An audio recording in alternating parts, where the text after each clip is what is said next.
Hi everybody, it's Mrs. Palmer here, and this is just a little video to give you a few hints and tips on how to use these new Uni POSCA pens. Now these POSCA pens are paint-based pens and they're able to draw on paper, plastic, wood, cardboard, glass and even fabrics.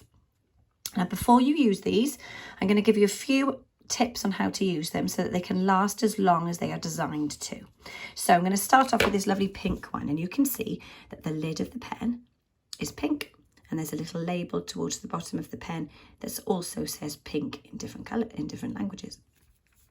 Now before you begin, it's very important to prepare your POSCA marker, and in order to do that we're going to give it a little shake. Hopefully you heard that little rattling inside, and there's a little ball inside this pen, mixing the paint and stopping it getting all clogged up in the pen. Once you've done that, the next thing you're going to do is you're going to prepare the tip of your pen. Now here's the tip.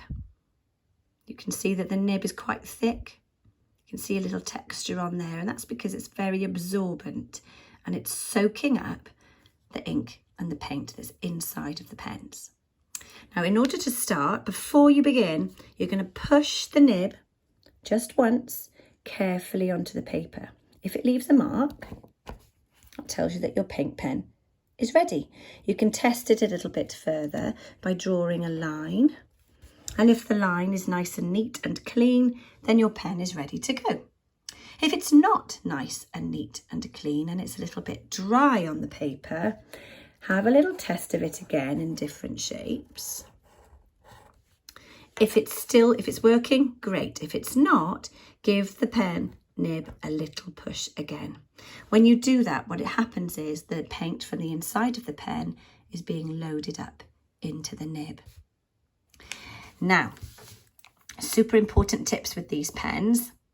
They are a paint-based pen, which means that they are likely to smudge when you first have a go because they are wet. Leave them to dry and they should be fine. Next little tip is that if the nib is completely dry or you think that the pen might have run out of ink, let Mrs. Palmer know, because you can actually replace the nibs. Your teacher might also be able to wet the nib very, very slightly, and that can also help the paint flow a little better. Okay, hopefully you can see that I've got my flash on this time to show you the metallic pens that are also in our school pack.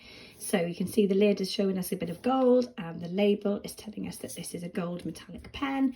Exactly the same as with the pink marker. Give it a little shake to prepare the POSCA pen. Take the lid off. Give it one gentle push on the paper. And you can see that the ink is flowing. Draw a line to see if the line is nice and clear, and you're ready to go. Now these are metallic pens, and you can see the shimmering pigments inside the paint pens as well. Now you'll notice that just like a marker pen, a normal marker pen, a normal felt tip pen, they're lovely for colouring, super nice for colouring.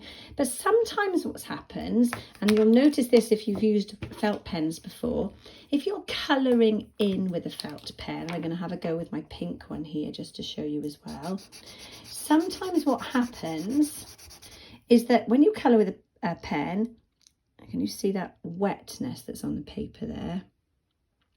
The wetness that's on the paper, that moisture, can dissolve the paper slightly, leaving little bits on paper on your design. Now that happens because the paper's got too wet and it's starting to dissolve. It's really important that when you're using these POSCA pens that you don't allow that to happen. The reason is that it will actually ruin the nib and make the nib rough, causing the lines that you draw with the POSCA pens to not be nice and smooth, but to be scratchy on the paper and maybe not very clear. You know that lovely clear line that we've got with the POSCA pen? There's the pink one. Do it again with the gold. That lovely clear line. That's because the nib is nice and smooth. Any rough drawing or scribbling with these pens will cause the nib to become rough. It will then spoil it for the next user, or for you next time you use them. Okay, when you've finished with the POSCA pens, there's two I've finished with. It is incredibly important, it's imperative that you put the lid back on the pen. Secure it by giving it a good push on the top, making sure that the lid matches the label. Do the same with the gold. That's because they will dry out if you don't. Now, I hope you love using these POSCA pens. I certainly do. If you go to the POSCA website, P-O-S-C-A, if you go to the POSCA website, there's some lovely tutorials on there about the different ways that you can use it. And there's also those tips that Mrs. Palmer's been sharing with you.